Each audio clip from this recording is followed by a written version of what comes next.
Okay, आज हम दो टॉपिक्स कवर करेंगे। पहला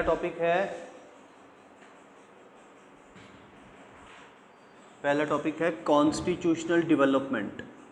कॉन्स्टिट्यूशनल डेवलपमेंट इन इंडिया।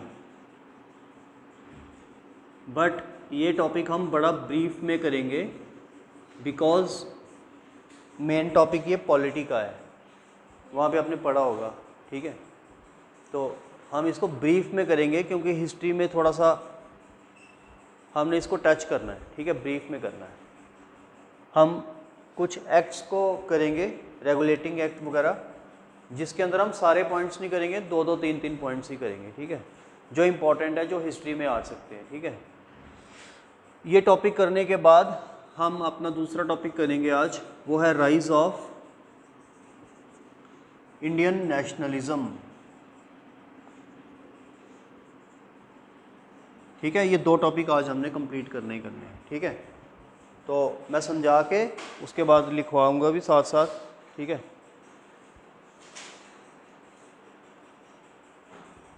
तो पहले आ जाते हैं हम फर्स्ट टॉपिक पे, जो कि है कॉन्स्टिट्यूशनल डेवलपमेंट इन इंडिया। तो हमारा जो आज का कॉन्स्टिट्यूशन है, आपको पता है 1950 में 26 जनवरी को स्टार्ट हो गया था, ठीक है। आ जाओ, ठीक है। तो ये स्टार्ट हो गया था ये कॉन्स्टिट्यूशन। बट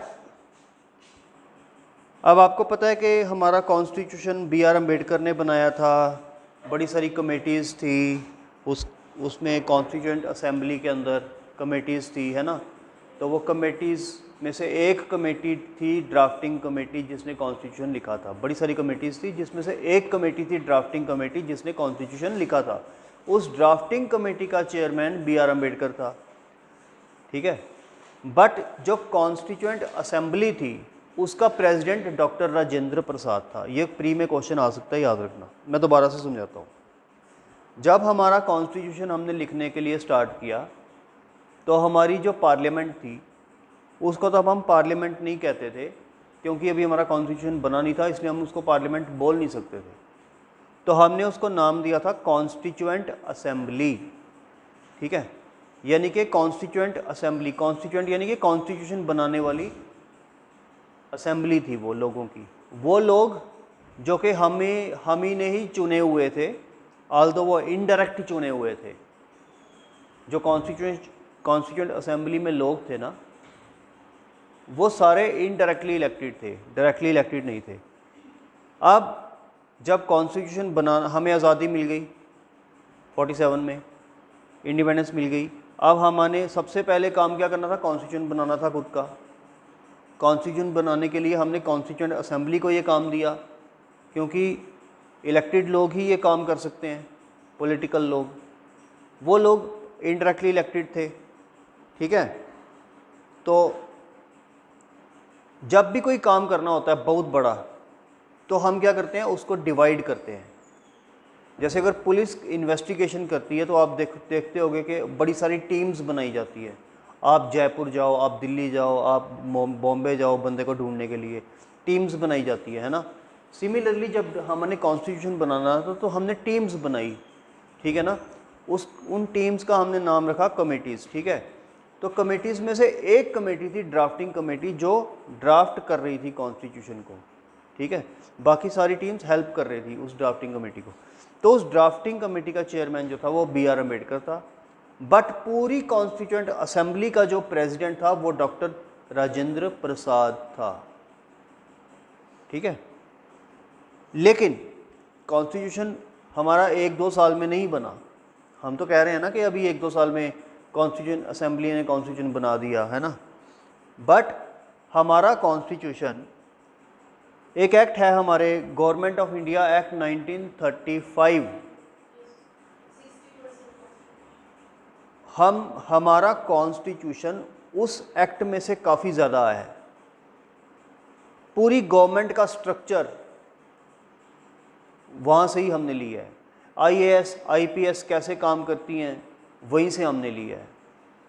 ये हमने कुछ नया सिस्टम नहीं बनाया, वो पुराना सिस्टम ही एक्वायर किया है, म्यूनसिपैलिटीज़ कैसे काम करेंगी, पंचायत का क्या रोल होगा, म्यूनसिपल कमिश्नर जो होगा उसकी पावर्स क्या होंगी और मेयर की पावर्स क्या होंगी। इस टाइप की चीज़ें जो पुरानी चली आ रही है हमारे देश में, ठीक है। दारोगा सिस्टम, टैक्स सिस्टम कुछ हद तक, तो बड़ी सारी चीज़ें हमने वहाँ से एक्वायर की। तो गवर्नमेंट ऑफ इंडिया एक्ट 1935 1935 वाला में से हमने सारा कुछ, काफ़ी कुछ आप कह सकते हो 70% कॉन्स्टिट्यूशन हमारा वहीं से आया है। 30% हमने बाहर से लाया है, अमेरिका से, कनाडा से, आयरलैंड से बारो किया है हमने। तो 70% कहाँ से लाया, 35 वाले एक्ट से। 30% हमने बाहर के कंट्री से लाया, तो कुल मिला के 100% हमने ये बना दिया। जैसे कि गवर्नमेंट ऑफ इंडिया एक्ट 1935 में क्या नहीं था जो कि हमने बाद में लाया, फंडामेंटल राइट्स नहीं थे, ये हमने अमेरिका से लाए, बिल ऑफ राइट्स से। अब देखिए राइट्स थे क्यों नहीं, बाकी सब कुछ था लेकिन फंडामेंटल राइट्स क्यों नहीं थे। वो इसलिए नहीं थे बिकॉज अंग्रेज़ हमारे ऊपर गवर्न कर रहे थे, तो वो हमारे ऊपर रूल्स एंड रेगुलेशंस तो लगा रहे थे, लेकिन उन्होंने हमें कोई हक नहीं दिए हुए थे, कोई राइट्स नहीं दिए हुए थे, फंडामेंटल राइट्स तो बिल्कुल नहीं दिए थे, ठीक है ना। राइट्स भी दो तरह के होते हैं, एक लीगल राइट्स, एक फंडामेंटल राइट्स। लीगल राइट्स होते हैं कि हाँ इस चीज़ के ऊपर मेरा हक है, अगर मेरे को नहीं मिला तो मैं थोड़ा बहुत कोर्ट में जा सकता हूँ। एक होता है फंडामेंटल राइट, मेरा बुनियादी हक है, राइट टू लाइफ, ठीक है ना, राइट टू फ्रीडम, ठीक है। तो अगर वो हमें ना मिले तो हमारा टोटल मतलब ये राइट बनता है कि हम कोर्ट में जाएंगे ही जाएंगे, और कोर्ट हमें पहले सुनेगी, बाकी चीज़ों को वो पीछे कर देगी।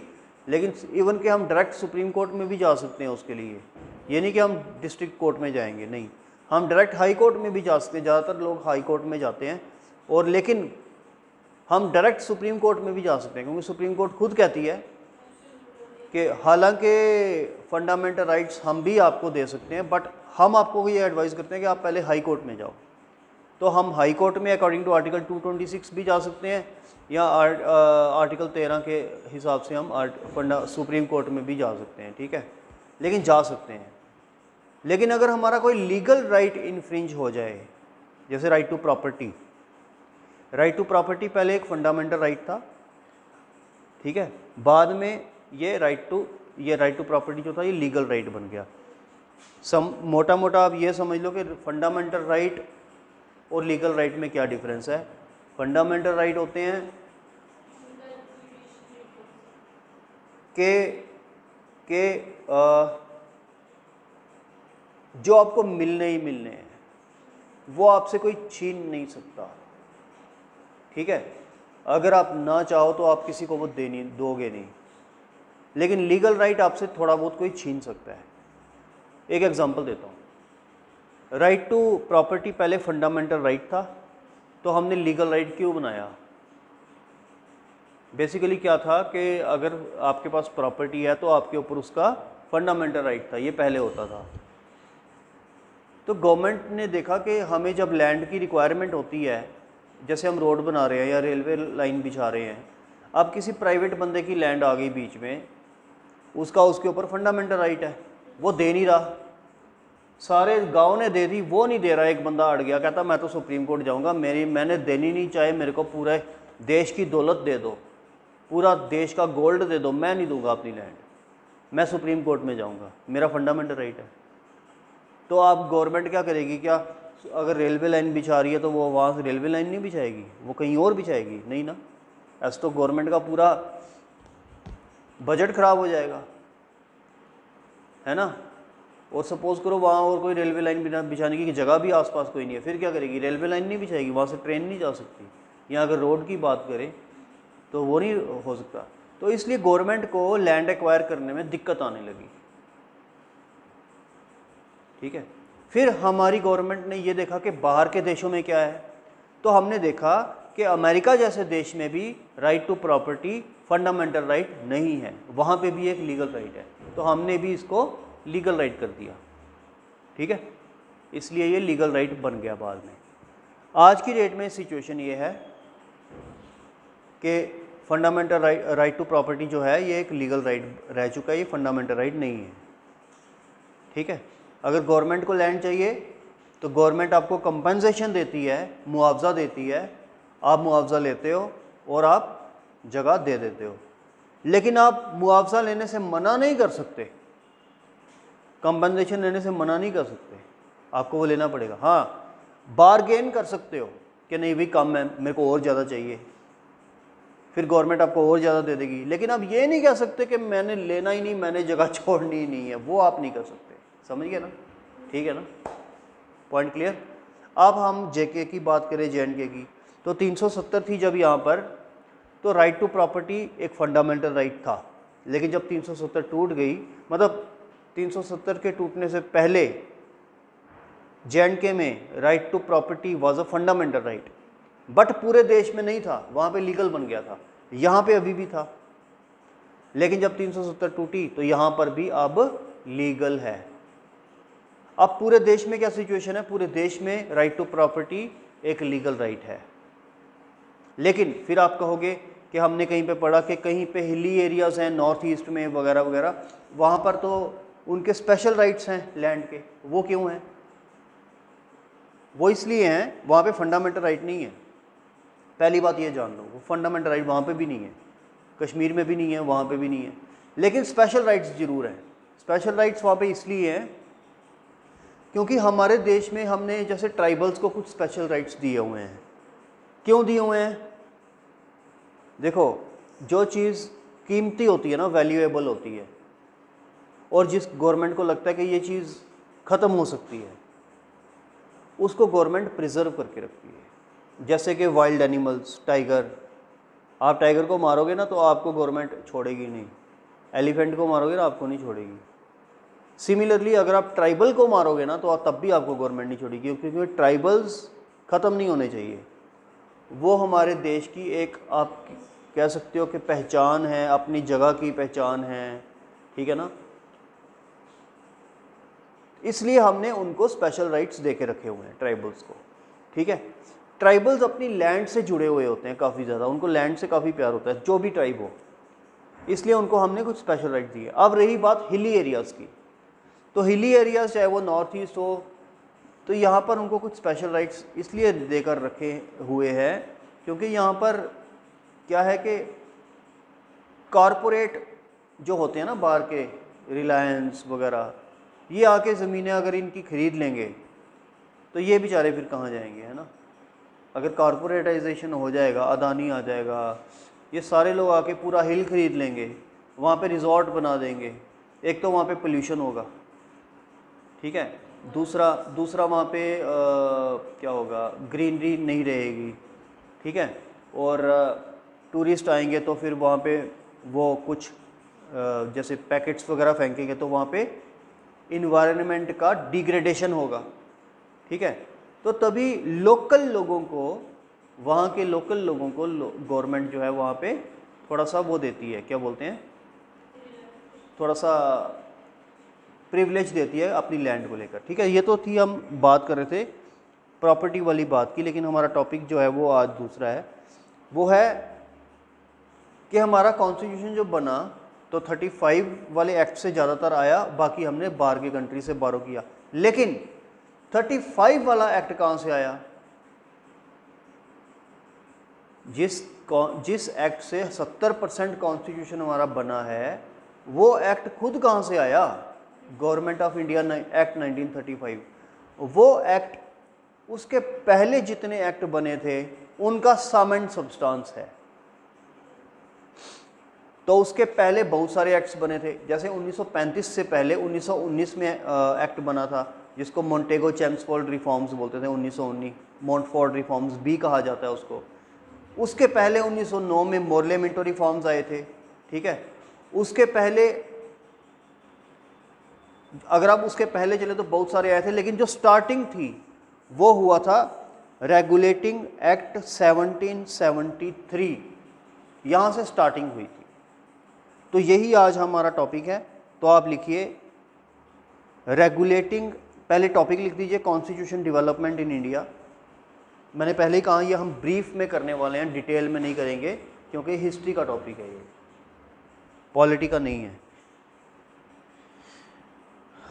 ये पॉलिटी में भी, लेकिन पॉलिटी वाले वहाँ पे डिटेल में करोगे आप। रेगुलेटिंग एक्ट 1773 हुआ तो इस एक्ट के थ्रू बहुत कुछ, लेकिन हम वो करेंगे जो ज़्यादातर पेपर में आता है। तो इस एक्ट के अंदर दो बड़ी इंपॉर्टेंट चीज़ें हुई थी, दो। पहला point, governor of Bengal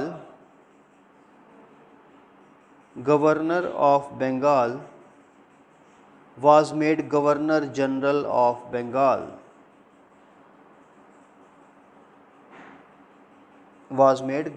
General of Bengal, और वो कौन था? Lord Warren Hastings.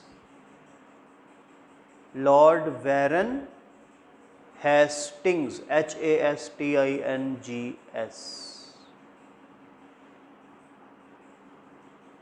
ये पॉइंट को थोड़ा ध्यान से देखना पड़ेगा। ये कह रहा है, देखो कल मैंने आपको ये बताया था कि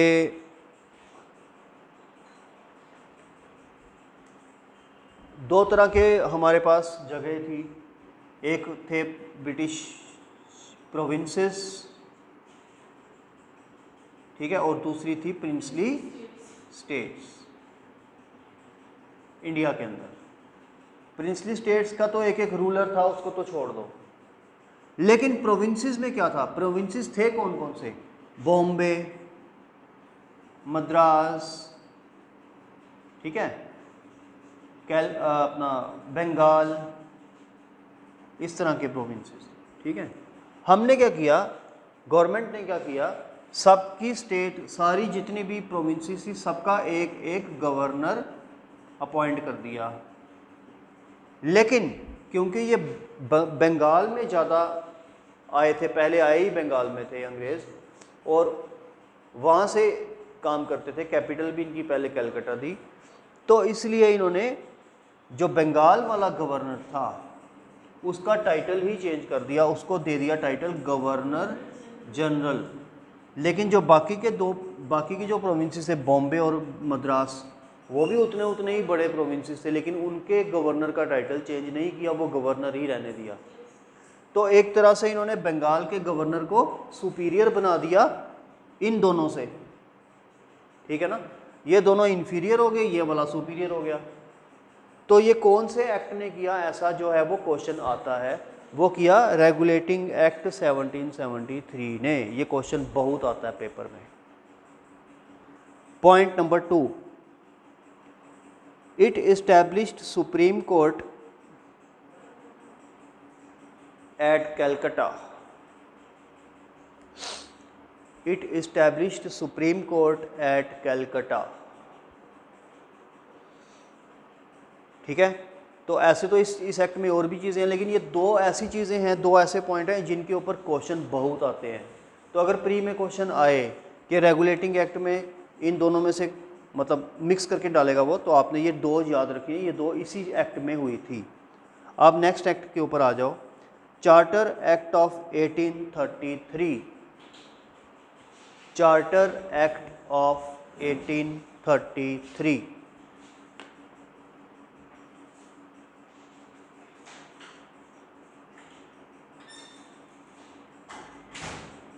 चार्टर एक्ट ऑफ 1833 में जो मेन इंपॉर्टेंट पॉइंट्स हुए, पहले लिखिए, governor general of Bengal was made Governor General of India।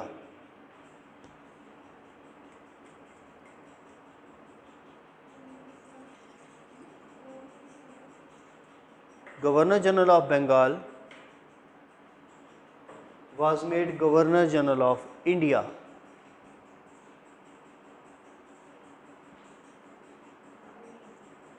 और वो था कौन? Bentinck, lord William Bentinck. अब अगर क्वेश्चन आए कि who was the first governor general of India? Bentinck. अगर क्वेश्चन आए who was the first governor general of Bengal, तो वैरन हेस्टिंग्स, याद रखना। ठीक है, अब इसी एक्ट के अंदर point number 2, for the first time the term government of India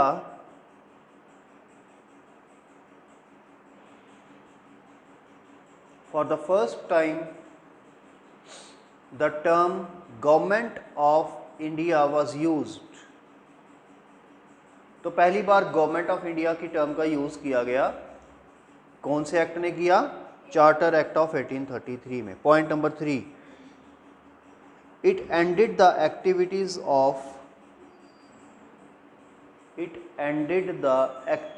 of east India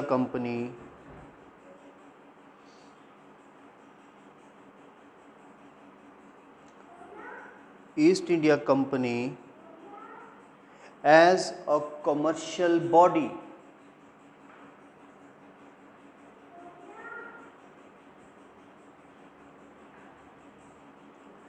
तो इस एक्ट ने ईस्ट इंडिया कंपनी की कमर्शियल एक्टिविटीज़ बंद करवा दी, सिर्फ पॉलिटिकल एक्टिविटीज़ कंटिन्यू रही, वो भी 1858 में वो भी बंद हो गई। ठीक है, नेक्स्ट एक्ट के ऊपर आ जाते हैं, charter act of 1853।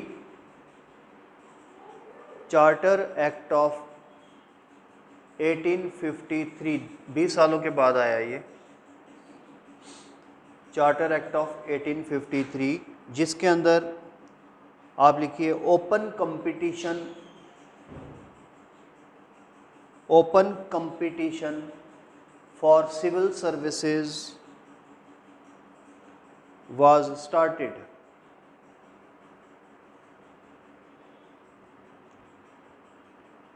Open competition for civil services was started for the first time in India। For the first time in India।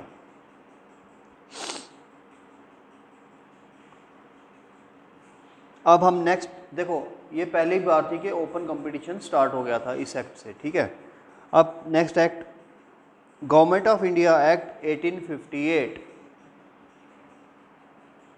ये काफ़ी बड़ा एक्ट था, government of India act 1858।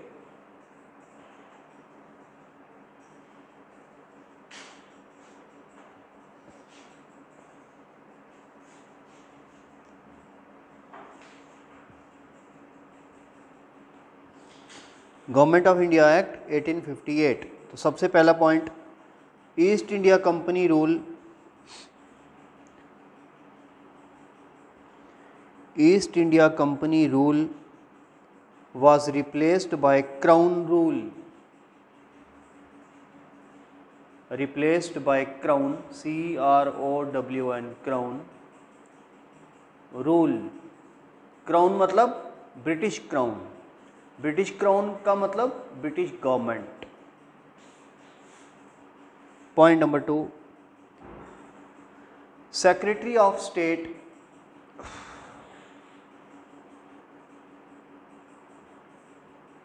Bracket में assisted by, assisted ASSISTED, assisted by 15 members, 15 members.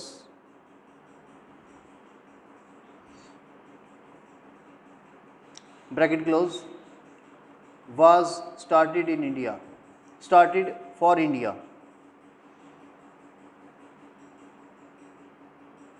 अब देखिए, इसको समझ लेते हैं कि सेक्रेटरी ऑफ स्टेट क्या चीज़ थी। ये इस एक्ट ने स्टार्ट किया था और क्यों स्टार्ट किया था। Secretary of state for India, secretary of state for India, ये क्या चीज़ थी? ये एक ऑफिस था जो कि इंडिया के लिए क्रिएट किया गया था, और ये इसकी लोकेशन कहाँ पे थी? यूनाइटेड किंगडम में, यूके में। इंडिया में इसकी लोकेशन नहीं थी। अब ये क्रिएट क्यों किया गया था? इसलिए कि क्रिएट किया गया था बिकॉज इंडिया में जो हाईएस्ट पोस्ट होती थी वो होती थी गवर्नर जनरल की। आपने पढ़ा अभी, विलियम बेंटिक पहला गवर्नर जनरल था इंडिया का, first governor general of India. तो गवर्नर जनरल के ऊपर कोई नहीं होता था, उसके ऊपर फिर वो ब्रिटेन का प्राइम मिनिस्टर ही होता था, ठीक है। तो बीच में कोई था नहीं, तो हमने क्या किया, इन्होंने गवर्नमेंट ने क्या किया, यूके में एक पोस्ट क्रिएट कर दी, secretary of state for India, जो कि एक अंग्रेज़ होता था, जो कि यूके में ही रहता था, और उसके 15 मेंबर्स रख दिए साथ में उसको असिस्ट करने के लिए, वो भी सारे अंग्रेज़ होते थे, ठीक है। अब इन सारे लोगों का देखो 15 लोग असिस्टेंट हो गए, एक वो खुद हो गया 16, और बाकी क्लैरिकल स्टाफ वगैरह और डिप्टी इनके जैसे ये मेंबर्स थे, और इनके और छोटे छोटे स्टाफ करके ये काफ़ी बड़ा 300-400 लोगों का ये ऑफिस था, 300-400 लोगों का ये ऑफिस था यूके में। इनका काम एक ही था, इंडिया में क्या चल रहा है,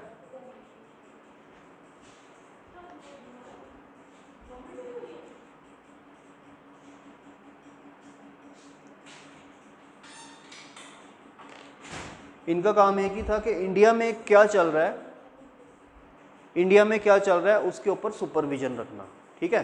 इंडिया में क्या चल रहा है उसके ऊपर क्या रखना, सुपरविजन रखना, कि कहीं कुछ गलत तो नहीं हो रहा, ठीक है।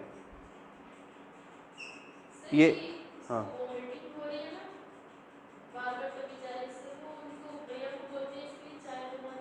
हाँ हाँ, मैं बोल देता हूँ, आप बोल दो, आप मेरा बोलना उसको, ठीक है। अब क्या ना मैंने बोला है।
ठीक है, तो सेक्रेटरी ऑफ स्टेट का ऑफिस बन गया, ठीक है ना।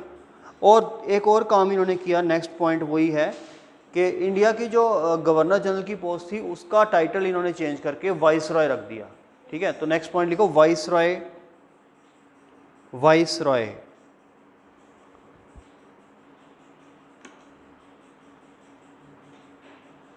कहने का मतलब ये कि गवर्नर जनरल अब जो है, अब से लेकर गवर्नर जनरल नहीं कहलाएगा, वो वाइस रॉय उसको बोला जाएगा, ठीक है ना। Next point, Indian councils act 1861, Indian councils act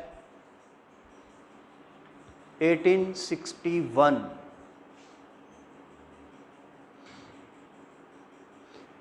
पहला पॉइंट है इसके अंदर, introduced for the first time, introduced for the first time, यह कल भी किया था हमने, representative institutions, representative institutions in India, in India, ठीक है। एंड ये बहुत इंपॉर्टेंट ये पॉइंट है, ये बहुत बड़ी एग्जाम में आया है, ठीक है। एक नेक्स्ट पॉइंट है इसके अंदर, portfolio system was introduced in India. Portfolio system, PORTFOLIO, portfolio system was introduced in India. अभी पोर्टफोलियो सिस्टम क्या होता है? देखो, गवर्नमेंट को काम करने के लिए बहुत सारे डिपार्टमेंट्स होते हैं, education department, defence department, foreign affairs department, home department, इन्हीं को ही हम पोर्टफोलियोज बोलते हैं। तो पहली बार ऐसा गवर्नमेंट को डिफरेंट ब्रांचेस में डिवाइड किया गया था, जिसको हमने कहा कि डिफरेंट डिफरेंट पोर्टफोलियोज हो गए। ठीक है ना? ठीक है। Next, Indian councils act 1892, Indian councils act 1892 introduced the principle of elections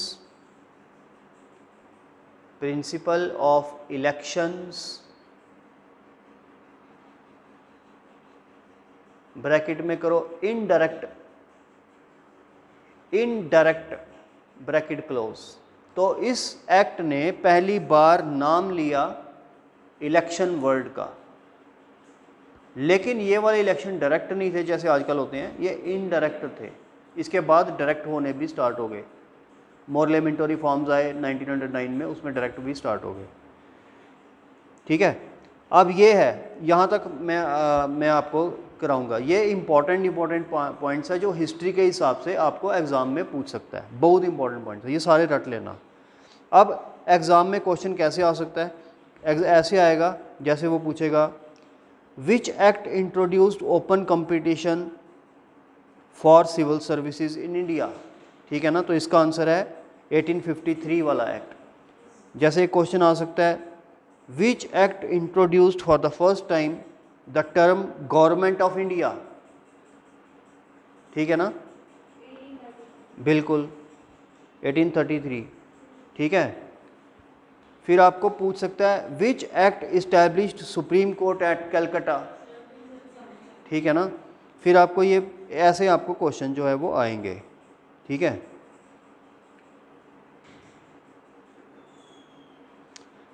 which act introduced for the first time representative institutions in India. तो ये 1861। ये तो बहुत आता है, ये वाला बहुत आता है। ठीक है। तो ये हो गया हमारा, ये जो टॉपिक हमने किया, ये बेसिकली ना इसके अंदर बहुत सारे पॉइंट्स हैं। मैंने वही पॉइंट्स कराए हैं जो इम्पॉर्टेंट है ज़्यादा। ठीक है। बाकी अगर बुक खोल के बैठोगे तो बहुत टफ टॉपिक है, ये कंप्लीट ही नहीं होता 3 दिन में। काफ़ी इसमें एक कम से कम 100 पॉइंट है। ठीक है। अब हम नेक्स्ट टॉपिक पे आ जाते हैं, वो है rise of nationalism in India. Rise of Indian nationalism या नेशनलिज्म इन इंडिया।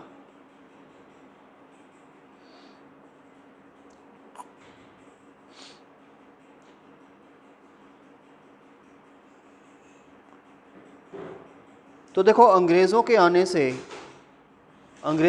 से हमारे देश में नेशनलिज्म आया। सबसे बड़ा रीज़न, उसका रीज़न बड़ा छोटा कोई नहीं होता, सारे रीज़न को इकट्ठा ही लेके समझेंगे। लेकिन एक रीज़न जो सबको, सारे पॉइंट्स को बांधता है, वो ये था कि जो रूलर था वो एलियन था। रूलर जो था, इट वाज एलियन। एलियन मतलब हमारे यहाँ का नहीं था, बाहर का था एलियन। तो एलियन रूलर था, इसलिए हमें लगा यार ये इसको बाहर भगाएंगे। ठीक है ना? इस तरह से हमारे अंदर सबके अंदर नेशनलिज्म की भावना जो है वो जागने स्टार्ट हो गई। ठीक है।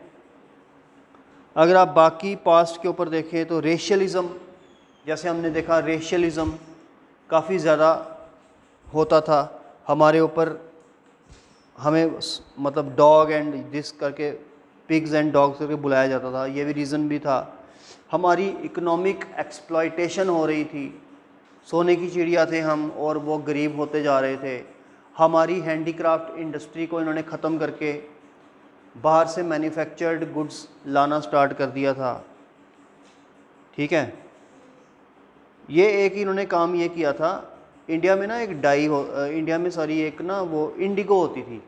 इंडिगो इंडिगो क्या होती है? सिहाई, इंक। इंक होती है, इंक। इंक की खेती बाड़ी होती थी। तो ये ना उस इंडिगो की प्लांटेशन कराते थे इंडिया में और उसको ले जाते थे यूके में, एक्सपोर्ट कर देते थे। वहाँ वो क्या करते थे कि जो कपड़ा होता है ना, कपड़ा जीन्स का कपड़ा, उसको वो blue colour, Indigo blue colour की होती है, ब्लू कलर देते थे उसको और वो ब्लू जीन्स बन जाती थी और फिर वापस इंडिया में वो एक्सपोर्ट करते थे, हम उसको इंपोर्ट करते थे। तो हमारी इंडिगो ही हमें मिलती थी जीन्स के ऊपर आकर। हम सोचते थे हम मॉडर्न हो गए, लेकिन वहाँ पर क्लाइमेट ऐसा यूके का कि वहाँ पे इंडिगो की खेती नहीं हो सकती थी, वो यहाँ पे ट्रॉपिकल क्लाइमेट में ही हो सकती थी। तो उन्होंने हमारी इंडिगो यूज़ करके, और इनफैक्ट वो कॉटन भी यहाँ से लेके जाते थे क्योंकि कॉटन की खेती भी वहाँ पे नहीं हो सकती। कॉटन भी यहाँ से लिया, इंडिगो भी यहाँ से ली, वहाँ पे सिर्फ फैक्ट्री थी। और अच्छा होता कि अगर वो फैक्ट्री यहाँ पे लगा देते, है ना, एक तो यहाँ पे एम्प्लॉयमेंट भी मिलता और इंडिगो भी यहीं पे थी, कॉटन भी यहीं पे था, यहीं पे सेल भी हो जाती, मैन्युफैक्चरिंग भी यहीं पे हो। लेकिन उन्होंने इसमें वो पिक्चर में नहीं आते खुद, उन्होंने खुद को पिक्चर में लाने के लिए यहाँ से सारा सामान वहाँ शिफ्ट किया, वहाँ पे बनाया, यहाँ पर भेजा। इससे हुआ ये कि जो 100 रुपये की चीज़ थी वो 1000 रुपये की करके उन्होंने यहाँ भेजी और 900 रुपया प्रॉफिट खुद कमाया। ठीक है ना, तो इससे हम जो थे, हमारा 900 रुपया वहाँ चला गया। ठीक है ना, हम गरीब होते गए, वो अमीर होते गए। तो इसको ड्रेन ऑफ वेल्थ भी बोलते हैं। ठीक है, एक लॉर्ड लिटन था, इसकी जो पॉलिसीज़ थी ना ये बड़ी रिएक्शनरी पॉलिसीज़ थी। इसको हम पढ़ेंगे वो क्या क्या थी। फिर एक इल्बर्ट बिल कंट्रोवर्सी थी, ये हम लास्ट में करेंगे वो क्या थी। तो इन सारी चीज़ों ने मॉडर्न एजुकेशन ने, वेस्टर्न एजुकेशन ने, इंग्लिश एजुकेशन ने हमें नेशनलिज्म की तरफ लाया। हमने ये सोचा कि वेस्टर्न थॉट्स जब हम पढ़ने लगे ना, बाहर के शेक्सपियर के, उनके जब पढ़ने लगे तो उनकी ना क्रांतिकारी सोच थी, उनकी जो सोच थी वो क्रांतिकारी। हमें लगा यार ये क्रांतिकारी सोच हम में भी आनी चाहिए। जब हमने उनकी बुक्स पढ़ी तो हमें भी इस एलियन रूलर को भगा के बाहर फेंकना चाहिए। ठीक है,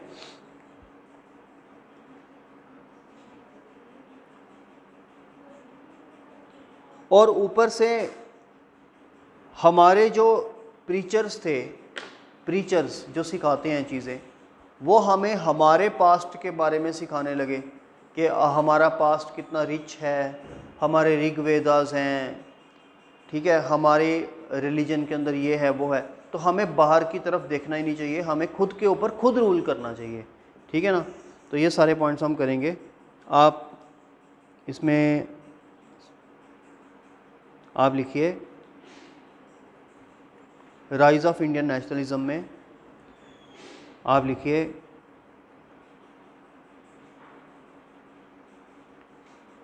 the failure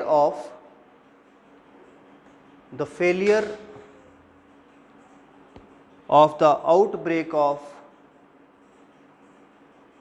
1857, failure of outbreak of 1857 opened a new phase in India's struggle for freedom.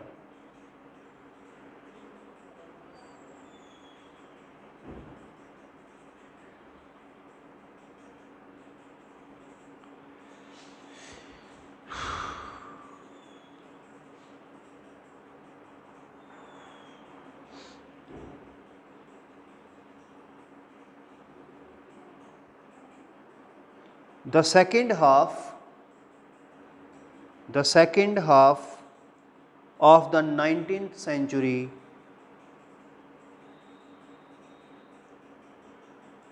saw the emergence of saw the emergence of all India nationalism, ठीक है ना।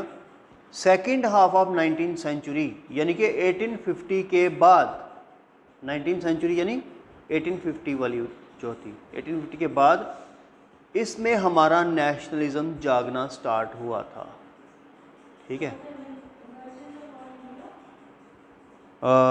Second half of the 19th century saw the emergence of all India nationalism, full stop.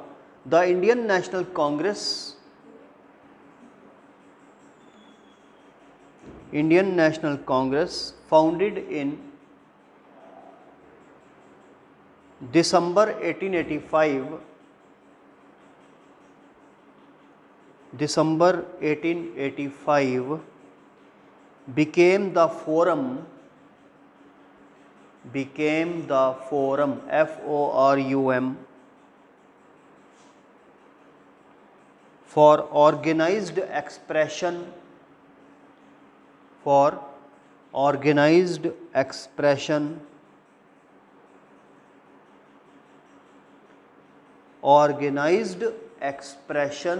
of this nationalism।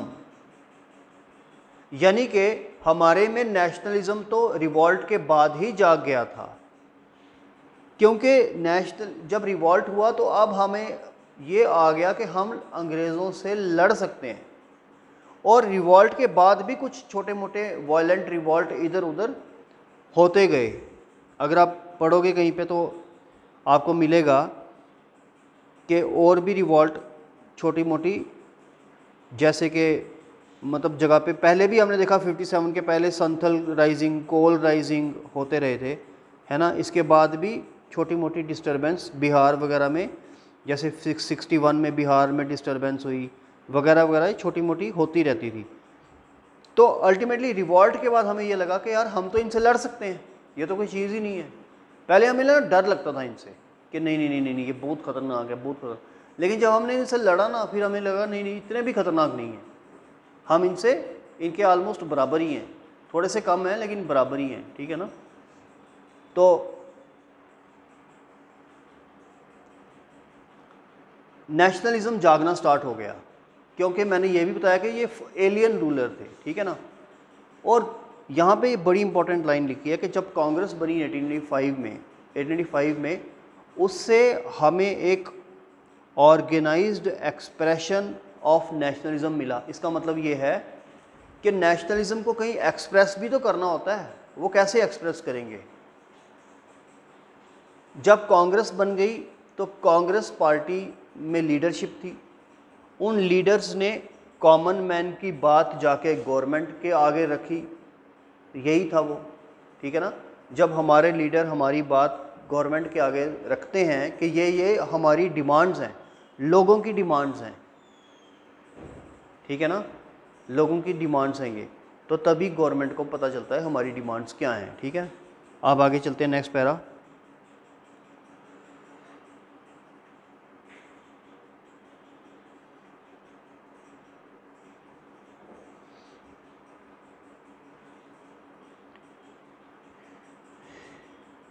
Indian nationalism was the product of Indian nationalism was the product of the following,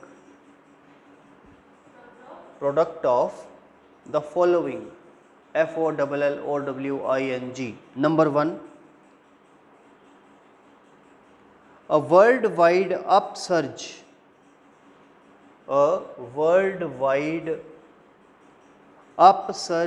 UPSURGE of the concepts of nationalism,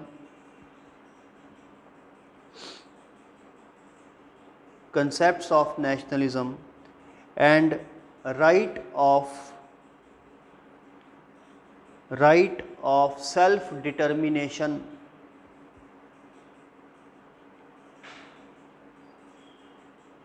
initiated by the French Revolution तो एक world wide भी nationalism की current चल रही थी, सिर्फ India में ही नहीं, वर्ल्ड वाइड चल रही थी, क्योंकि फ्रेंच रेवोल्यूशन वगैरह से प्रोत्साहन लेकर, तो वो करंट जो थी वो इंडिया में भी आ गई थी। ठीक है। नंबर 2,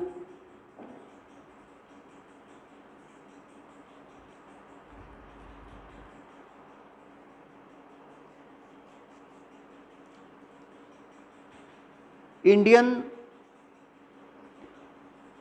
रेनिसेंस, स्पेलिंग है R-E रे NAISSANCE,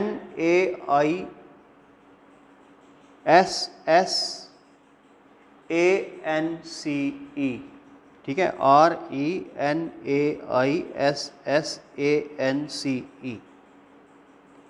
इंडियन रेनिसेंस यानी इंडियंस जो थे वो फॉरेन रूलर थे से आज़ाद होकर खुद का रूल करना चाहते थे। इंडियन रेनिसेंस यानी इंडिया की स्ट्रगल, इंडियंस की struggle for independence. Point number 3, the offshoot OFFSHOOT of modernization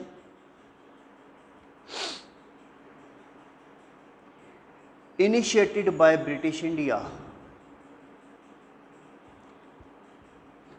initiated by British in India कर लो, इन इंडिया। तो जो मॉडर्नाइजेशन, देखो अंग्रेज़ों ने ना हमारे यहाँ पर मॉडर्नाइजेशन लाई, क्यों लाई थी? क्योंकि वहाँ पे भी मॉडर्नाइजेशन थी, तो वो नेचुरल होता है कि जो जैसा लोग हो वैसे ही चीज़ें यहाँ पर लाते हैं। लेकिन उनको इसका एक नुकसान ये हो गया कि जब हम मॉडर्न हो गए ना, तो हमने उनके खिलाफ ही हो गए हम, जिन्होंने मॉडर्नाइजेशन लाई थी। क्योंकि मॉडर्नाइजेशन आने से ना, देखो अब पेरेंट्स होते हैं, बच्चों को अच्छी एजुकेशन देते हैं, सब कुछ अच्छा देते हैं, लेकिन कल को बच्चे भी तो पेरेंट्स को बोलते हैं कि आप मतलब आपने हमें ये नहीं दिया, वो नहीं दिया, क्योंकि उनको समझ आ जाती है। सिमिलरली, ठीक है ना, सिमिलरली क्या हुआ, अंग्रेज़ों ने हमें सब कुछ सिखाया, साइंटिफिक टेक्नोलॉजी बताई, ऐसा होता है वैसा होता है, और फिर हम उन्हीं के खिलाफ हो गए, ऐसा वैसा तो होता है, लेकिन आप हमारे यहाँ पे किस राइट से बैठे हुए हो, आप भी जाओ इधर। ठीक है ना, तो ये भी था। Next point,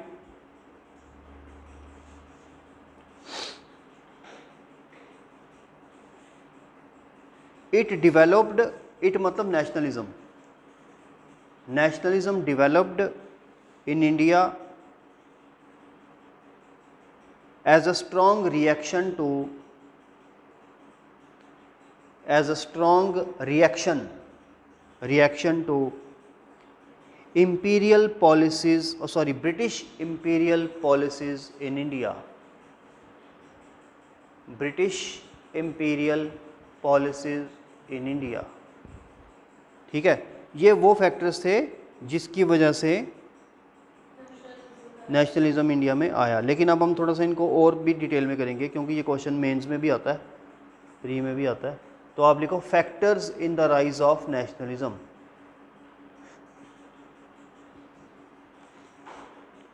factors in the rise of nationalism. Number 1, introduction of modernisation,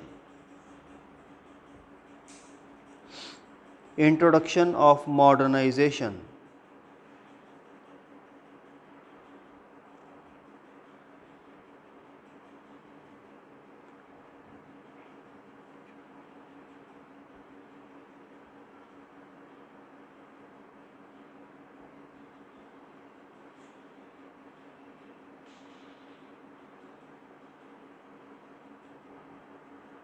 point number 2,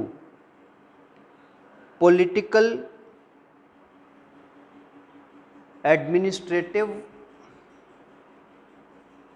and economic unification, political, administrative and economic unification। देखो इसका मतलब ये है कि हमारा रूलर एक ही था, ब्रिटेन, पूरे इंडिया को वही रूल कर रहा था, साउथ में भी, वेस्ट में भी, ईस्ट में भी, नॉर्थ में भी। तो जब इंडिया को एक ही रूलर रूल कर रहा है तो नेशनलिज्म तो आएगा ही, क्योंकि रूलर एक है। अगर एक रूलर ना होते हुए 500 रूलर हों तो नेशनलिज्म नहीं आएगा ना। फिर लोगों को ये लगेगा हम डिफरेंट डिफरेंट स्टेट्स में रहते हैं, हमारा रूलर ये है, तेरा रूलर वो है, उसका रूलर वो है। लेकिन जब सबका रूलर ही एक हो, है ना, तो नेशनलिज्म तो आएगा ही। तो ये थी पॉलिटिकल यूनिफिकेशन। एडमिनिस्ट्रेटिव यूनिफिकेशन का क्या मतलब है? एडमिनिस्ट्रेटिव यूनिफिकेशन यानी तेरी स्टेट में भी वैसे कानून है जैसे कि इस स्टेट में है, जैसे कि उस स्टेट में है। अगर 28 स्टेट्स हैं, सब में सेम कानून है। इधर भी एसएसपी होता है, वहाँ पे भी एसएसपी होता है, इधर भी डीसी होता है, वहाँ पे भी डीसी। ये सिस्टम तो नहीं है ना कि यहाँ पर डीसी होता है, तुम्हारे वहाँ पे कौन होता है? डीसी नहीं होता। कौन होता है? कोई और होता है। तो जब सेम सिस्टम सारी जगह हो उसको बोलते हैं एडमिनिस्ट्रेटिव यूनिफिकेशन, ठीक है। और इकोनॉमिक यूनिफिकेशन का ये मतलब है कि जैसे इकोनॉमिक लॉज एक स्टेट में है वैसे ही इकोनॉमिक्स, जैसे टैक्स जीएसटी यहाँ पर भी है, पंजाब में भी है, तमिलनाडु में भी है। ये तो नहीं है यहाँ पे जीएसटी है तो वहाँ पे कोई और है ना। ये इसीलिए ये नाम दिया हुआ है, ठीक है। आगे चलते हैं, इसके अंदर लिखो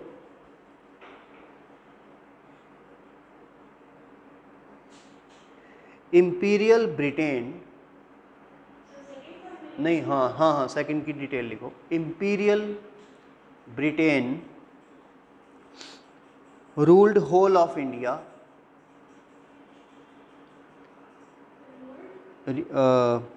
ruled whole of India and created a larger state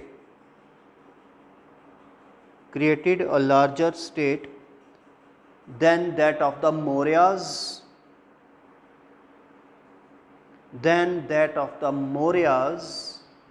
or the Mughals.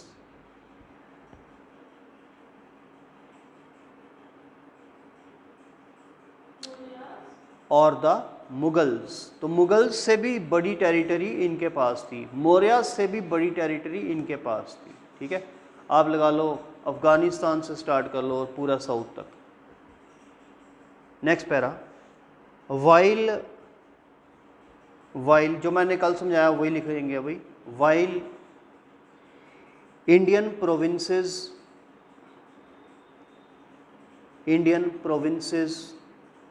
were under direct British rule,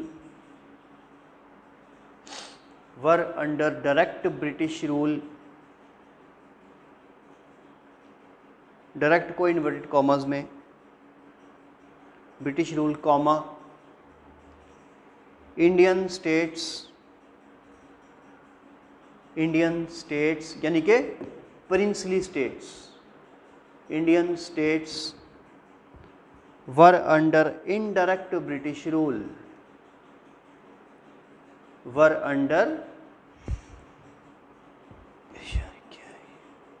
indirect British rule।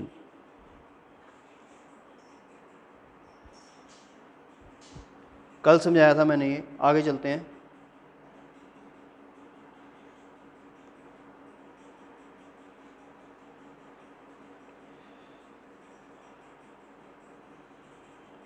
there were common institutions,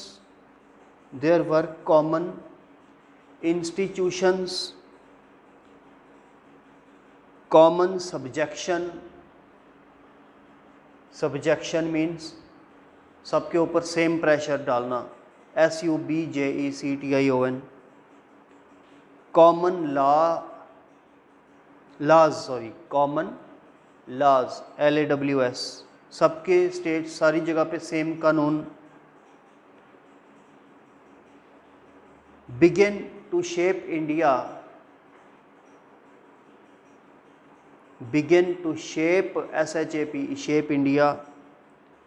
in a common mold,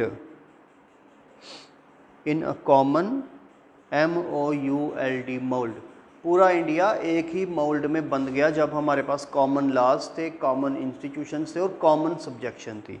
next point, western education and thought.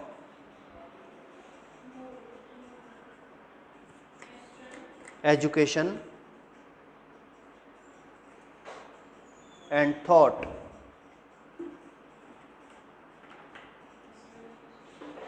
Western education and thought। हाँ, and thought, THOUGHT, thought.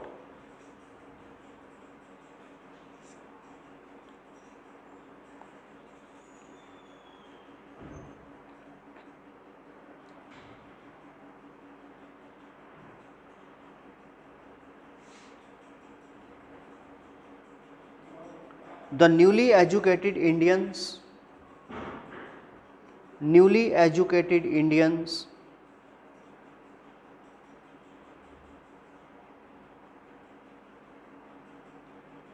imbibed the IMBIBED, imbibed यानी learned the liberal and radical thought of European writers, European का E capital, writers like John Milton, MILTON, Shelley, SHELLEY, Bentham, BENTHAM, Mill, MILL, Spenser, SPENSER, रोज़ो,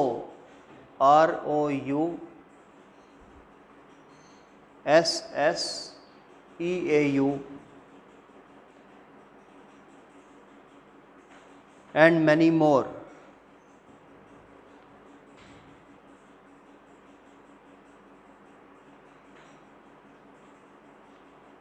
These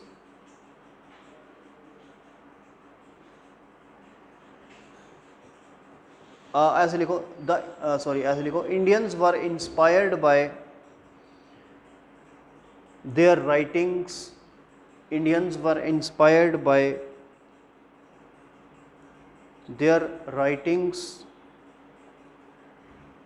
their ideals of liberty, ideals of liberty, nationality and self-government.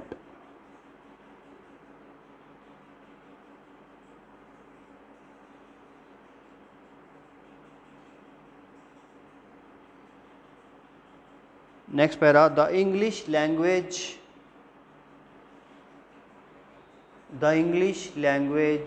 helped the educated Indians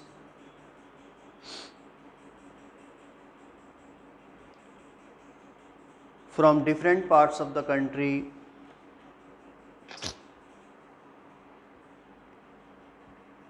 to communicate with each other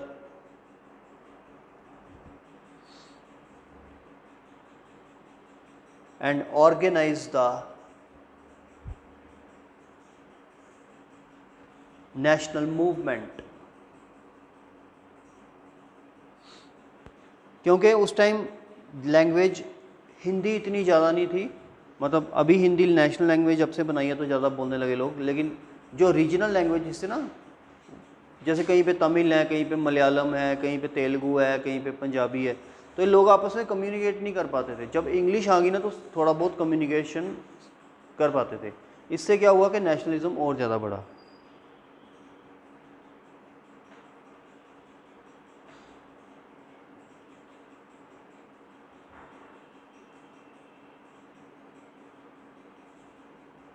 next point, development of press and literature. Development of press and literature. अब printing press जब आई, printing press का आविष्कार हुआ और एक ये revolution था, ठीक है ना। प्रिंटिंग प्रेस जब आई रेवोल्यूशन था, जैसे आजकल इंटरनेट का रेवोल्यूशन है, उस टाइम प्रिंटिंग प्रेस का रेवोल्यूशन था। और जब प्रिंटिंग प्रेस आई तो बहुत सारे वर्ल्ड में न्यूज़पेपर छपने लगे, इंडिया में भी छपने लगे। टीवी रेडियो तो तब इतना पॉपुलर नहीं था जितना न्यूज़पेपर था। न्यूज़पेपर के अंदर रोज़ नई नई रिपोर्ट्स आ जाती थी, बंगाल में ये हुआ, पंजाब में ये हुआ, तमिलनाडु में ये हुआ, महाराष्ट्र में ये, बॉम्बे में ये हुआ। तो उससे लोग पढ़ के उत्तेजित होते थे, ठीक है, और अंग्रेज़ों के ख़िलाफ़ उनकी भावना जो थी वो जागती थी। और दूसरी बात, ये तो होगी न्यूज़पेपर की बात, दूसरी बात ये कि बड़े सारे राइटर, सूर्या सेन जैसे जो नेशनलिस्ट राइटर थे, वो बुक्स लिखने लगे। जब वो बुक्स लिखने लगे, जब उनकी बुक्स मार्केट में आई तो लोग और भड़कने लगे, ठीक है ना। तो लिखिए, the latter half of the 19th century, later half of 19th century saw unprecedented growth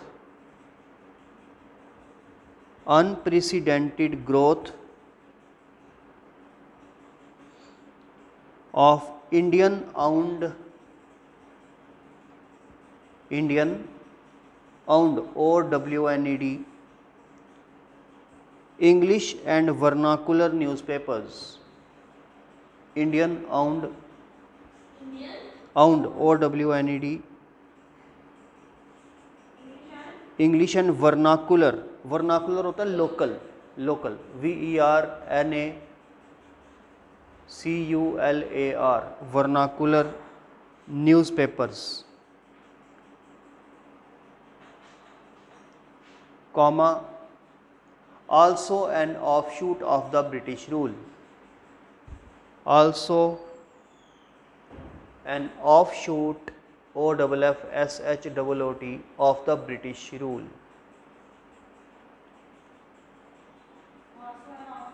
Offshoot of British rule in India. In 1877, offshoot of British in India. In 1877, there were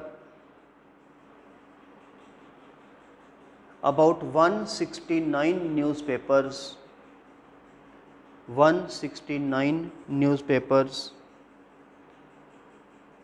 published in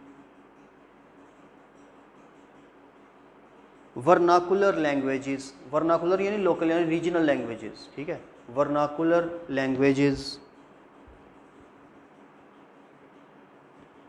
and their circulation reached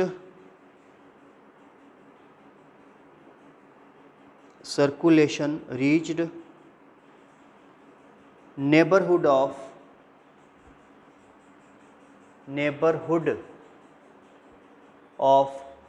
1 lakh, 1 lakh copies बिकने लग गई थी newspaper की। Neighbourhood यानी इसके approximately, ठीक है।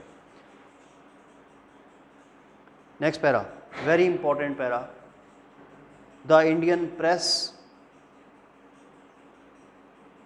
has played a notable role, Indian press has played a notable notable role in mobilizing public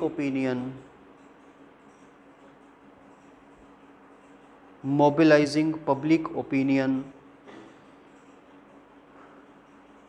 comma, organizing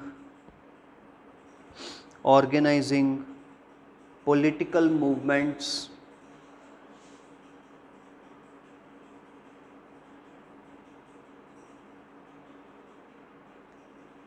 and promoting nationalism.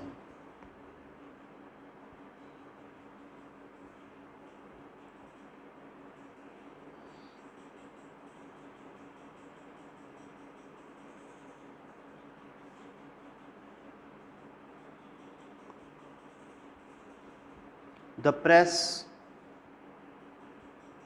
exposed the, press ने एक्सपोज किया, exposed the excesses of, excesses होता है ज़्यादती, क्या बोलते हैं, जाज़ती करना, होता है ना एक उर्दू का वर्ड है, ज़्यादती करना, एक्सेस कर देना, excesses of British Indian administration, Indian administration, and also popularizing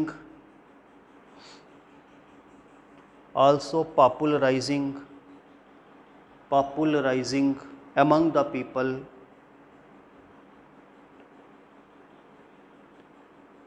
the ideas of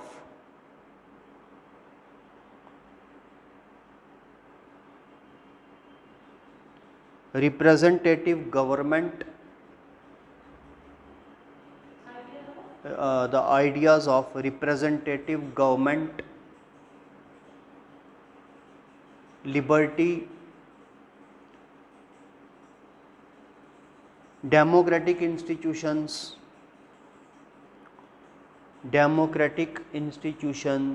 home rule, HOME, home rule, and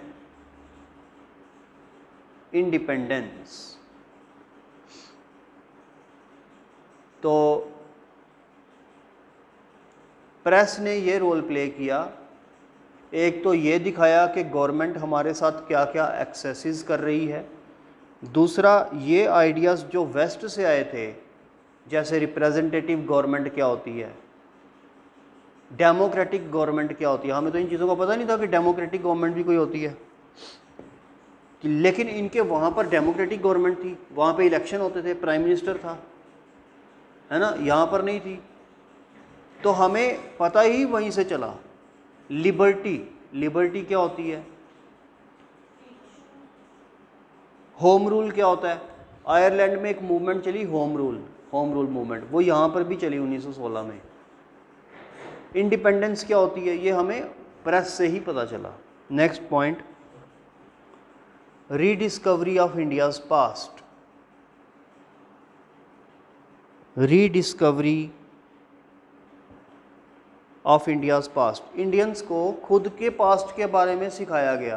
किसने सिखाया, ये जो लीडर आए ना, जैसे राजा राम मोहन रॉय, इस तरह के लीडरों ने इंडिया के जो थे, ब्रह्मो समाज वगैरह आया, आर्य समाज आया, इन लोगों ने हमें सिखाया कि आप लोग अंग्रेज़ों को कॉपी मत करो, वो तो क्रिश्चियन है, आप लोगों के पास खुद का इतना अच्छा हिस्ट्री है, आप उसको पढ़ो।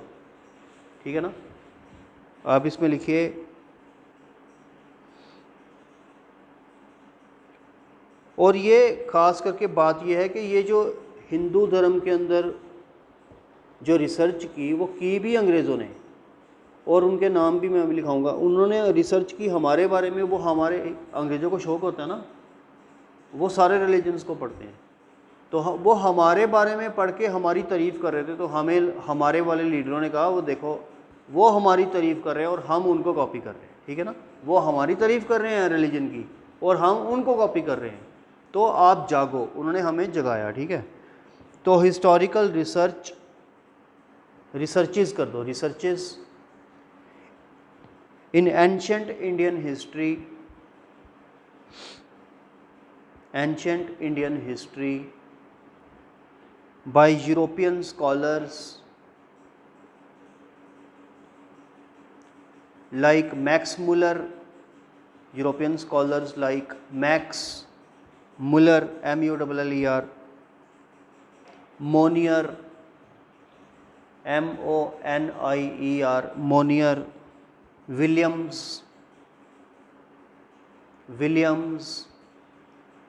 Roth, Roth, Roth, Sassoon, Sassoon,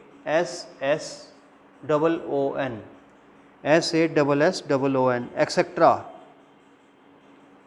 and by Indian scholars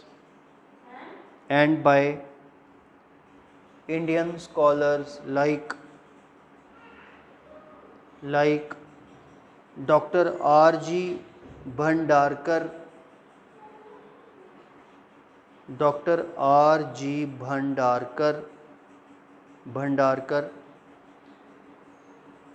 Rajendra Lal Mitra. अगर पूरा नाम याद नहीं रहता ना तो RL मित्रा कर दो, ठीक है, या सिर्फ मित्रा कर दो, लेकिन लास्ट वाला नाम होना चाहिए। मित्रा, MITRA। मैं बताता हूँ आपको, चाहे हिस्ट्री हो, चाहे पॉलिटी हो, चाहे इकॉनमी हो, कोई भी सब्जेक्ट हो ना, या करंट अफेयर हो, लास्ट वाला सर नेम याद रखो, आपका क्वेश्चन ठीक होगा।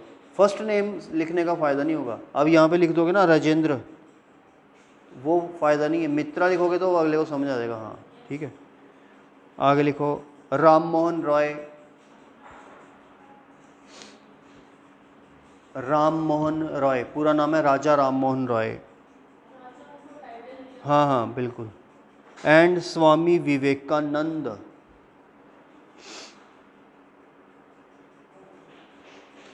स्वामी Vivekananda et cetera helped in rediscovering India's past glory,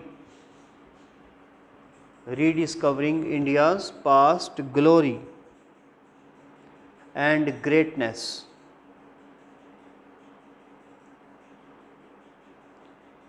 It gave a new sense of confidence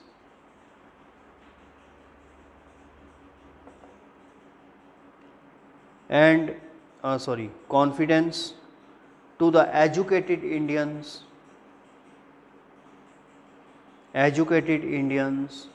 and inspired them with a new spirit of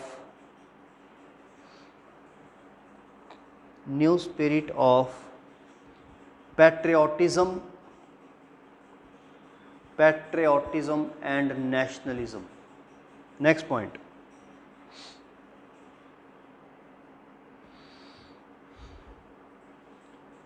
Rise of middle class intelligentsia. Next point, rise of middle class intelligentsia. Intelligentsia मतलब intellectual. तो middle class वाले जो लोग पढ़ लिख रहे थे तो वो काफ़ी इंटेलेक्चुअल बन रहे थे, ठीक है।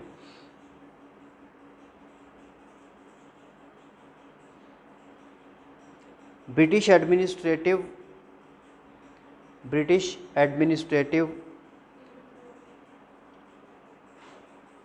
And economic innovations,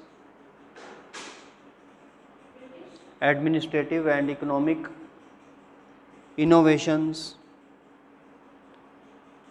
gave rise to a new urban middle class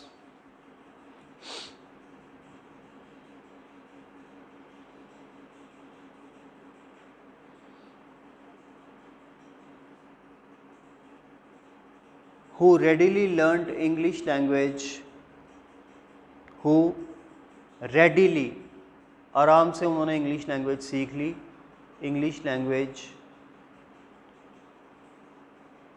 for it promoted employment, क्योंकि उससे एम्प्लॉयमेंट मिलती थी, आज भी मिलती है। It promoted employment and gave a sense of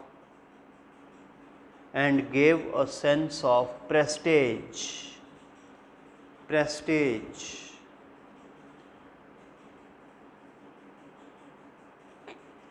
This class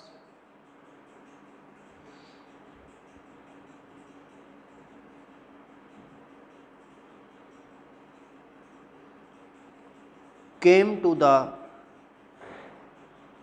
forefront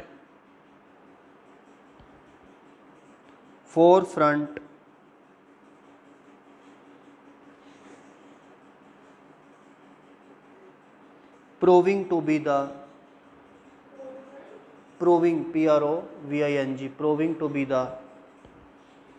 new soul of modern India.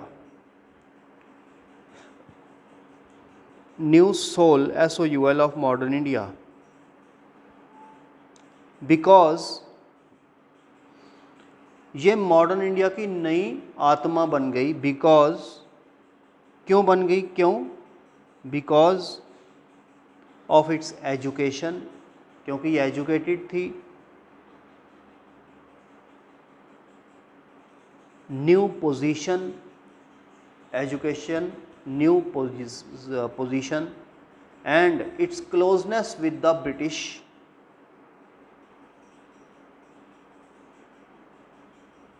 its closeness with the British ruling class, और Britain के साथ इसकी दोस्ती थी, क्योंकि अंग्रेज़ किसको दोस्त बनाएंगे? जो इंग्लिश बोलता है। एजुकेटेड को ही बनाएंगे ना, जो अनपढ़ है उसको थोड़ी ना बनाएंगे वो। तो इनकी दोस्ती होगी, जैसे नेहरू की दोस्ती अंग्रेज़ों के साथ थी, गांधी की दोस्ती अंग्रेज़ों के साथ थी, बट सरदार पटेल की दोस्ती अंग्रेज़ों के साथ थी। क्यों? क्योंकि ये सब लोग उनके जैसे ही थे, एजुकेटेड थे, इवन के कुछ केसेस में उनसे भी ज़्यादा एजुकेटेड थे। ठीक है ना। सत्येंद्र नाथ टैगोर ने, दबिंद्रनाथ टैगोर सॉरी, जिसने पहला ICS एग्ज़ाम क्लियर किया था, ये जो भाई थे रविंद्रनाथ टैगोर, सत्येंद्र नाथ टैगोर, दबिंद्रनाथ टैगोर, 3 भाई थे, तीनों बहुत ज़्यादा एजुकेटेड थे। तो ऐसे लोगों के साथ अंग्रेज़ भी दोस्ती रखते थे। और इसी क्लास ने हमारी नेशनल मूवमेंट को लीड किया है। ठीक है ना, आगे लिखो।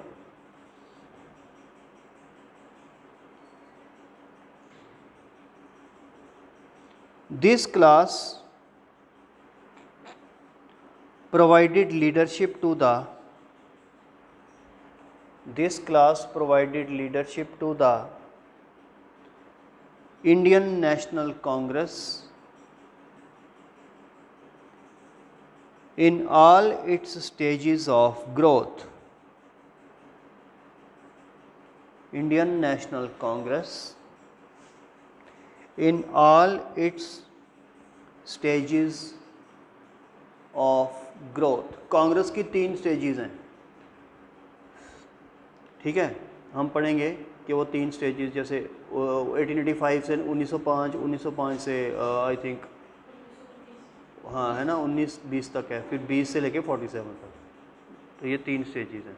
पहली फ़ेज़ जो है मॉडरेट फेज़ है, फिर एक्सट्रीमिस्ट फेज़ आ जाती है, फिर गांधीयन फेज़ है, लास्ट वाली गांधीयन फेज़। तब गांधी जब आया इंडिया में 16 में आया था, लेकिन उसने काम करना जो है वो बाद में स्टार्ट किया था। 15 में आया था सॉरी, लेकिन उसने 17 में जो है वो मेन जो है वो काम, बल्कि 17-18 में रोवलाट एक्ट के बाद उसने 18 में काम करना स्टार्ट किया। तो वो गांधीयन फेज़ तब से स्टार्ट होती है।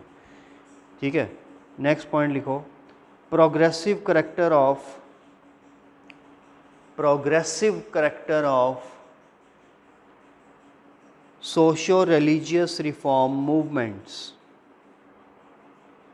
Socio-religious reform movements.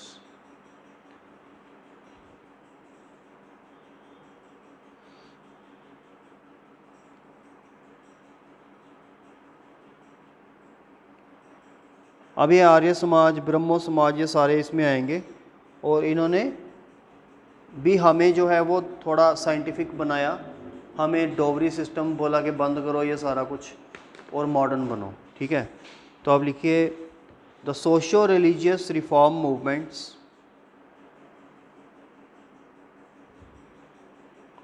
Were progressive in character,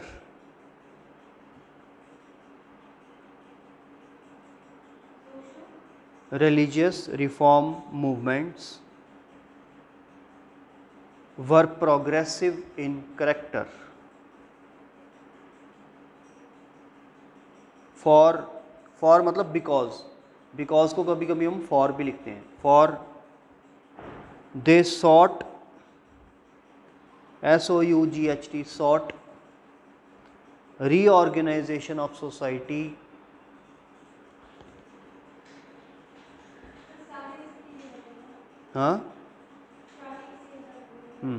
the socio-religious reform movements were progressive in character, for they sought, SOUGHT, reorganization of society on democratic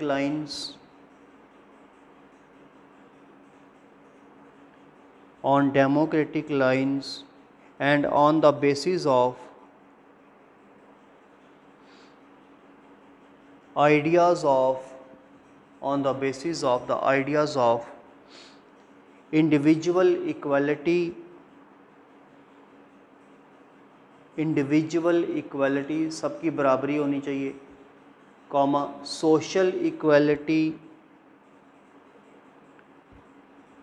equality होनी चाहिए सोसाइटी में, reason REASON reason, enlightenment ENLIGHT ENMENT, and liberalism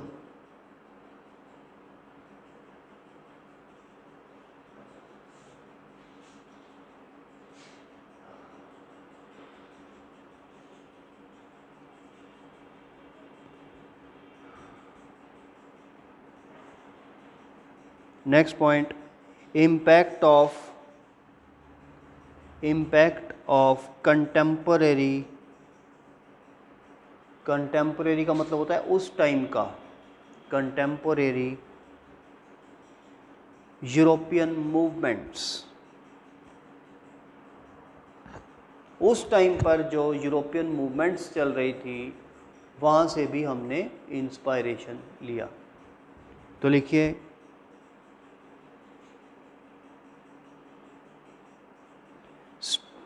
contemporary strong currents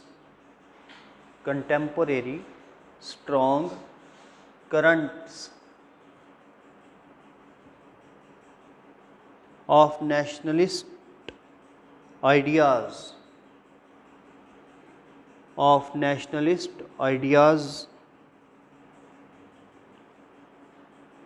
which prevailed whole of Europe, prevailed PREVAILED, whole of Europe and South America,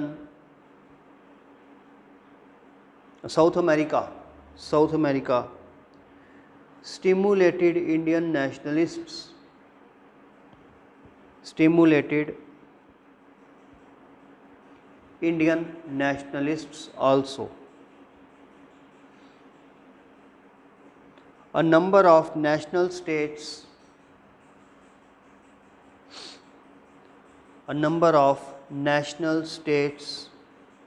came into existence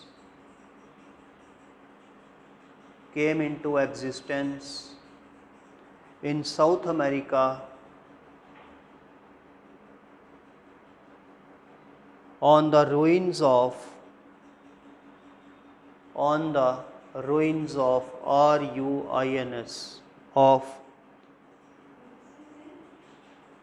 a number of national states came into existence in South America on the ruins of ruins Spanish and Portuguese empires, Spanish SPANISH, on the ruins of Spanish and Portuguese PORTUGUESE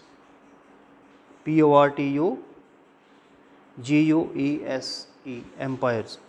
आपको पता south America जो है, अगर world में देखोगे ये है south America, ठीक है ना, ये है ऊपर नॉर्थ अमेरिका जिसके अंदर कनाडा और यूएसए आता है, ठीक है, ये है यूएसए, ये है कनाडा, ये यूएसए ये कनाडा, ठीक है, ये है साउथ अमेरिका, ये अलग से कॉन्टिनेंट है, ये अफ्रीकन कॉन्टिनेंट है, ये अफ्रीका है और ये है साउथ अमेरिका। ये अब ये साउथ अमेरिका में बड़े सारे कंट्रीज़ हैं जो फुटबॉल के बड़े प्रेमी हैं, जैसे अर्जेंटीना, ब्राज़ील, पोर्टुगल, ठीक है, तो सॉरी पोर्टुगल यूरोप में है ये, ठीक है, तो ये इस तरह की कंट्रीज, अर्जेंटीना, ब्राज़ील वगैरह।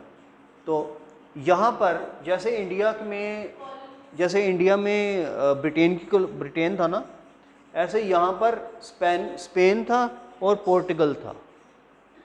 तभी अगर कहीं आप लाइफ में यहाँ पर जाओगे ना, तो यहाँ पर इंग्लिश नहीं बोली जाती, यहाँ पे स्पेनिश बोली जाती है और पोर्टुगीज़ बोली जाती है। क्यों? क्योंकि इनके रूलर स्पेनिश और पोर्टुगीज़ थे। जैसे हमारा रूलर इंग्लिश था तो हम इंग्लिश बोल रहे हैं, ऐसे ये वाले लोग स्पेनिश और पोर्टुगीज़ बोल रहे हैं क्योंकि इनके रूलर जो थे वो दूसरे। तो इस टाइम पर कब 1850s में 1850s के बाद यहाँ पर ये मूवमेंट्स चल रही थी और इनको आज़ादी मिल गई थी। ये लिखा ना यहाँ पे, a number of national states came into existence in South America on the ruins of Spanish and Portuguese empires. तो इनको आज़ादी हमारे से 100 साल पहले मिली है। हमें 1947 में मिली है ना, इनको 1850s के बाद मिली। ठीक है, आगे चलो। इन यूरोप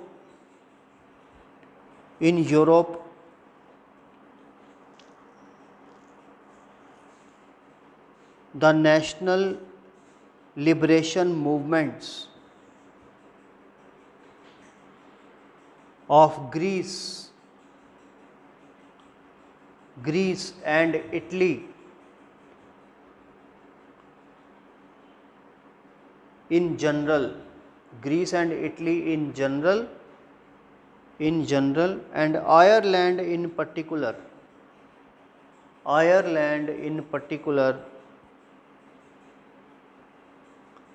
deeply stimulated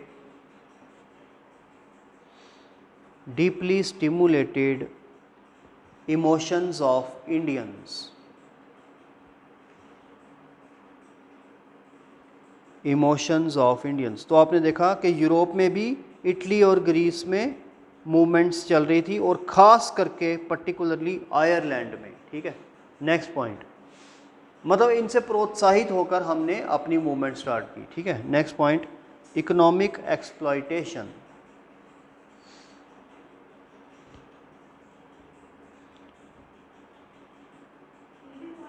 हाँ, इकोनॉमिक एक्सप्लॉयटेशन, बस एक दो रह गए।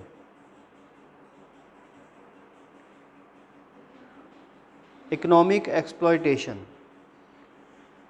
The primary aim of British policy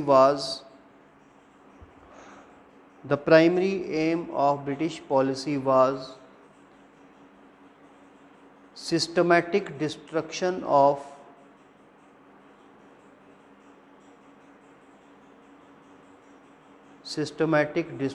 of traditional Indian economy.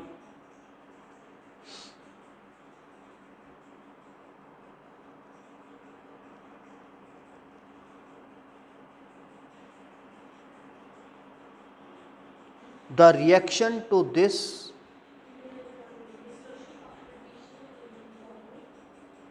full stop. The reaction to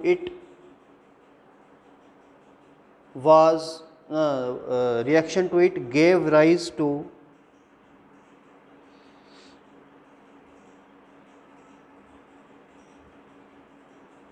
economic nationalism in India.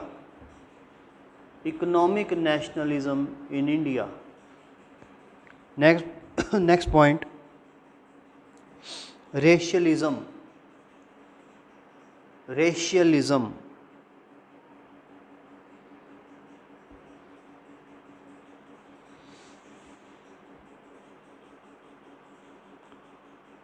ये तो आप खुद लिख लेना कि वो हमें सुअर वगैरह करके बुलाते थे, हम वो रेशियल अपने आप को सुपीरियर मानते थे, हमें वो इन्फीरियर मानते थे, इसलिए हमारे अंदर नेशनलिज्म जागा। ठीक है, next point, reactionary policies of lord Lytton.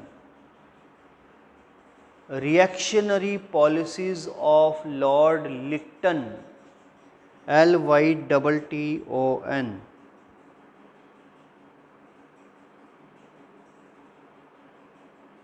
आप लिखिए, the short cited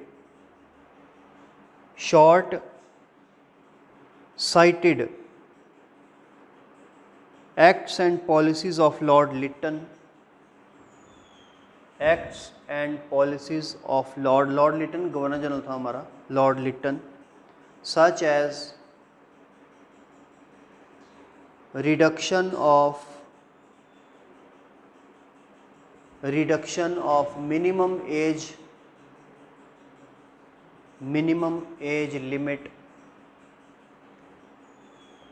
minimum age limit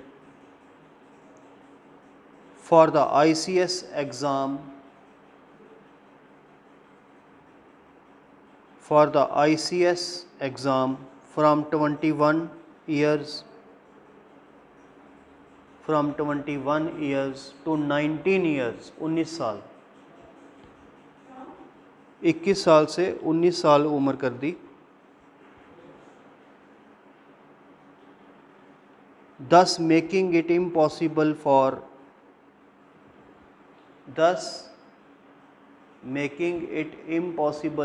Indians to compete for it.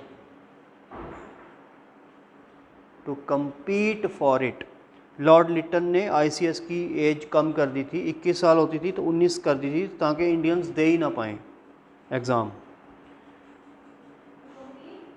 हाँ, making it impossible for Indians to compete for it.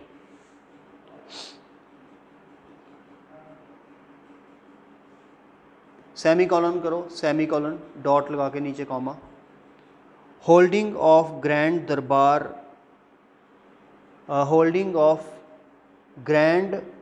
Delhi Durbar का डी कैपिटल, हाँ ले, होल्डिंग ऑफ ग्रैंड दिल्ली दरबार of 1877,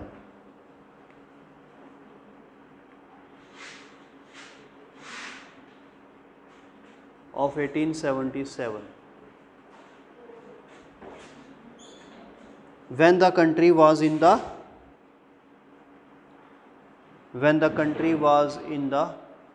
severe grip of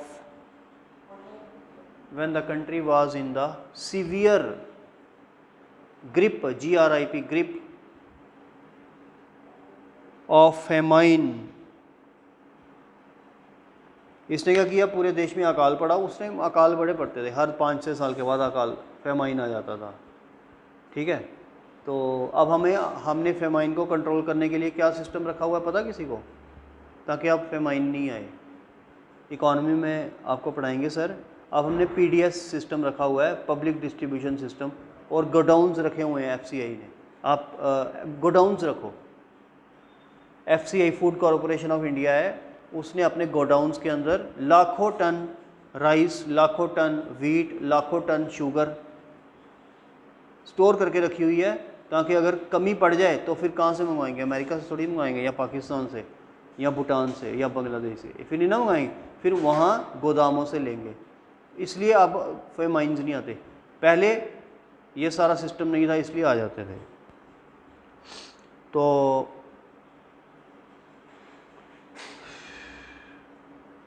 एक और semi colon लगाओ। The passing of two obnoxious measures, the passing of two passing PASSING passing of two obnoxious OBNOXIOUS measures dash कौन कौन से, the vernacular press act, and the Indian Arms Act, the Vernacular Press Act and the Indian Arms Act 1878 provoked, PROVOKED, provoked the countrymen कर दो,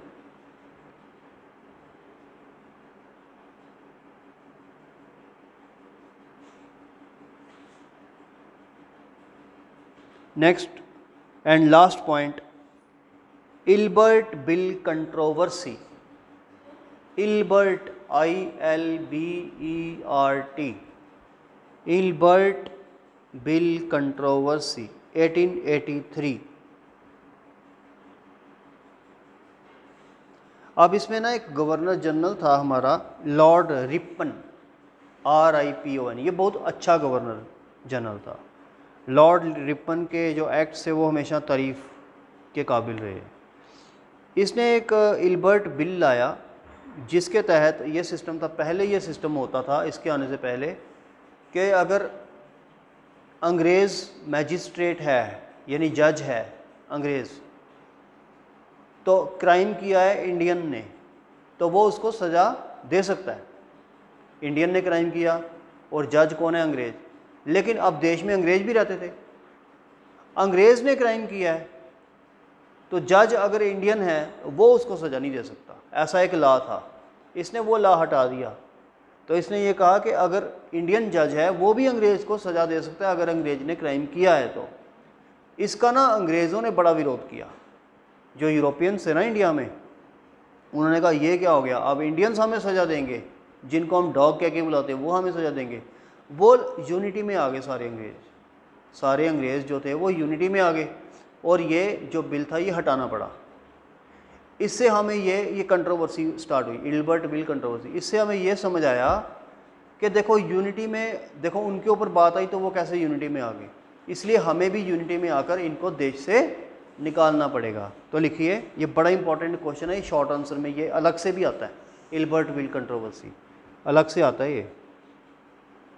the Ilbert bill controversy in 1883 raised passions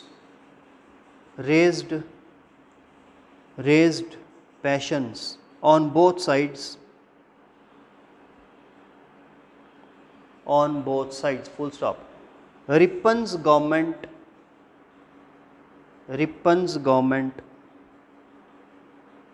sought to abolish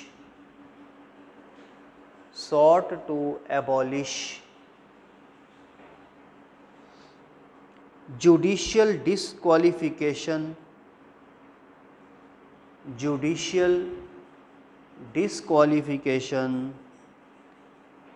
based on race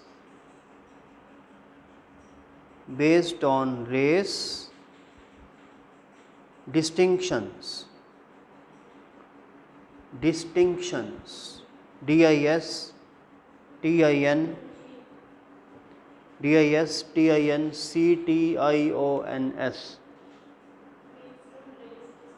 distinctions, and the Ilbert bill का B capital, Ilbert bill sought to give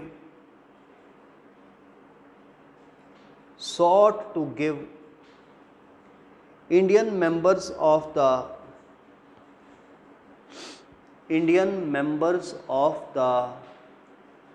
covenanted civil service, covenanted यानी higher, covenanted civil service यानी कि जो IAS के लोग हैं, ICS के लोग हैं, जो ऊंची पोस्टों पे हैं, उनको भी उतनी पावर मिलेंगी जितनी कि यूरोपियंस को है। Covenanted civil service, the same powers and rights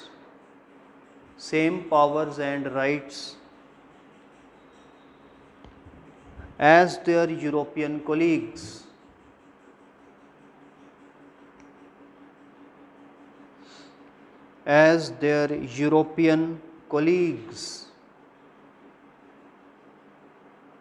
Enjoyed, full stop. European community stood united against the bill and hence Ripon had to modify the bill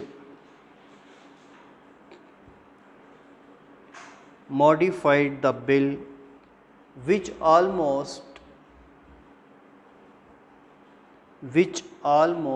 defeated the original purpose.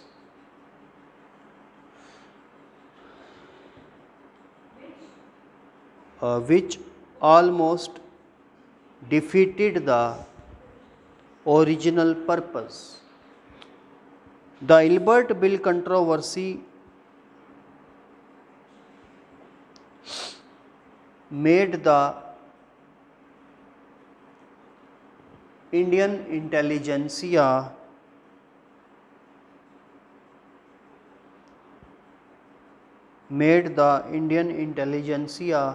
realize that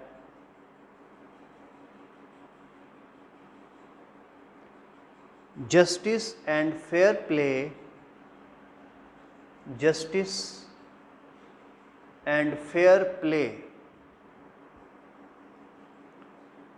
could not be expected from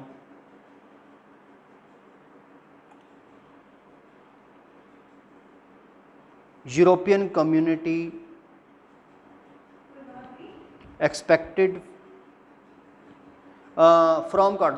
could not be expected where could not लिखा justice and fair play could not be expected where interests of the European community were involved.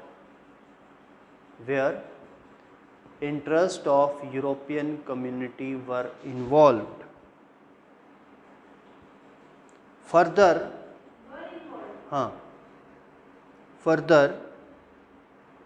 it demonstrated to them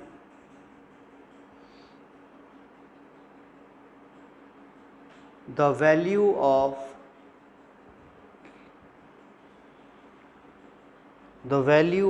organized agitation.